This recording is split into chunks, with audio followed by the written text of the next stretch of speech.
പാണ്ഡവർ 5 പേരുമാണ് യുദ്ധത്തിന് മുൻപിലെങ്കിൽ ഞാൻ ഇങ്ങനെ ചിന്തിക്കില്ലായിരുന്നു. പക്ഷേ ഒരാളുടെ സ്വാധീനം എന്നെ ഇങ്ങനെ സംശയിപ്പിക്കുന്നു. ആരെയാണെന്ന് സംശയിക്കുന്നത്? കൃഷ്ണൻ. യുദ്ധം തടയാൻ ഏറ്റവും കൂടുതൽ ശ്രമിച്ചത് കൃഷ്ണനായിരുന്നു. അതുകൊണ്ട് തന്നെ ഇപ്പൊ യുദ്ധം ജയിക്കുവാൻ ഏറ്റവും കൂടുതൽ ശ്രമിക്കുന്നത് അവനാണോ എന്നൊരു സംശയം. ആർക്ക് പറ്റും അയാളെ തോൽപ്പിക്കാൻ? ഈ രാജ്യത്ത് നിങ്ങളെല്ലാവരും കൂടി കുഴിച്ചു മൂടാൻ നോക്കിയ ഒരുത്തനില്ലേ?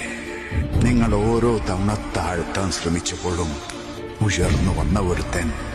നിങ്ങൾ ഓരോ തവണ കെടുത്താൻ ശ്രമിച്ചപ്പോഴും ആളിക്കത്തിയ ഒരുത്തൻ. കർണൻ. കൃഷ്ണനെതിരെ നാം ഇറക്കുന്ന നമ്മുടെ ഏറ്റവും ശക്തമായ ആയുധം.